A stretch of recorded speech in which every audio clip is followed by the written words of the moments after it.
Thank you very much. My name is Steve Rockland. I'm with Accountability. This is a great panel. A couple of provocative observations, and I'd like to get reactions. The first is that in listening to you, I'm more convinced than ever that these sustainability game-changing issues are so pervasive right now that we no longer need to waste our time trying to persuade people the value of corporate responsibility or whatever we want to talk about it. It's really about identifying and targeting the investments that we're going to make in these areas, whether it's a new version of government relations or whether it's new products and services. So I'd like to get your reaction to that.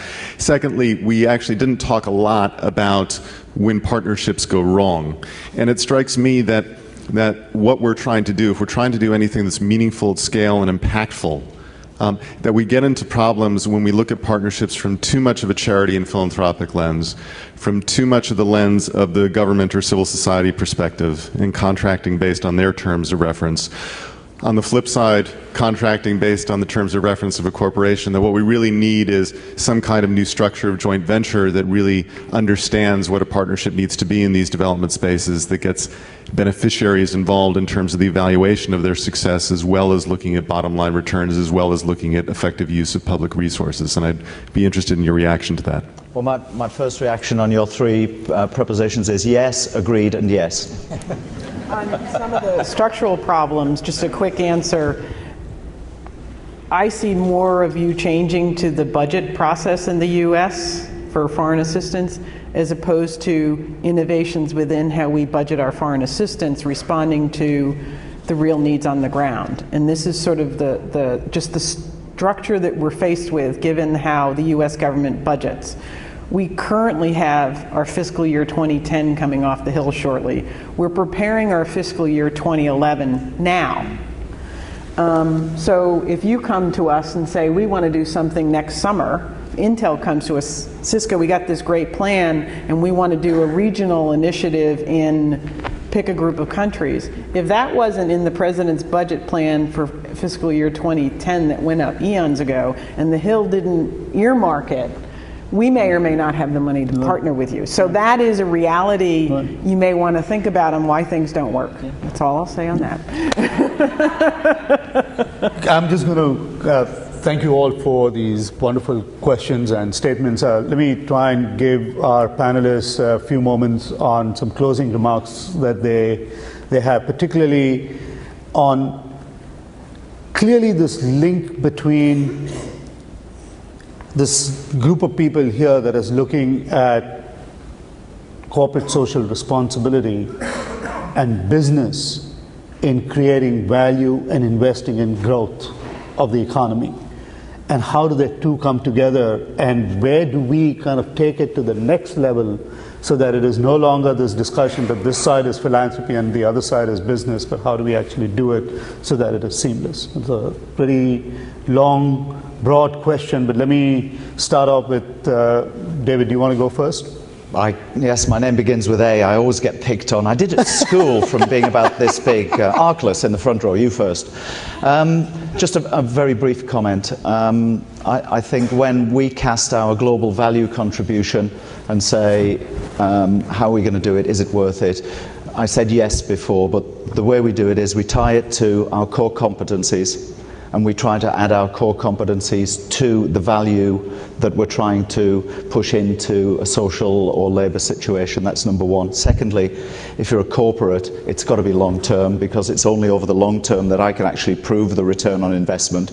But it's not as long term as you think. Over a 5-year period, we've almost doubled our employee engagement and retention rates because of the value programs that we get into. That is just a huge saving in a corporation. And the third one is work in consortia of like-minded corporations to understand how to interact with governmental and civil society players to get the job done. You're amongst what I call the usual suspects. We work with you everywhere on refugees, on trafficking, on all sorts of things.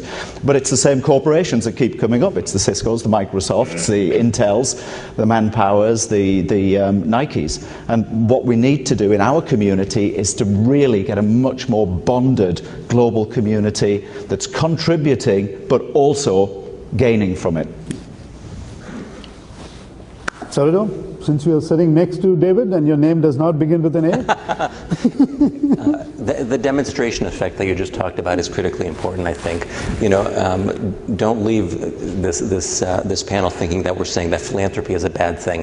Philanthropy, if it's the only thing you can do, is a very good thing in helping to support what's going on, but it's even better when it can be aligned with business practices and strong corporate competencies.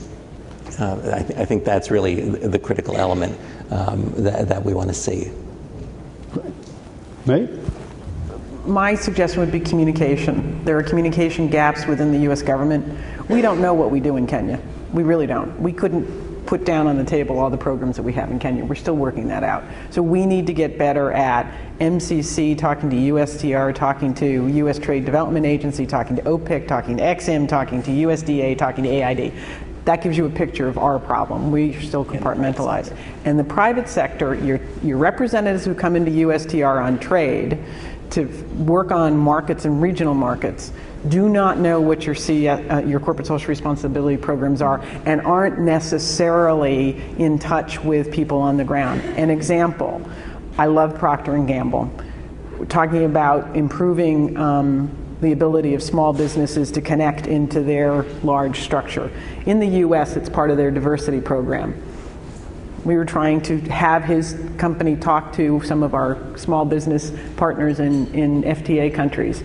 His regional manager in one part of the world, and I won't say where, said to the representative from Washington, "Oh, that's a diversity program in the United States, that won't work here."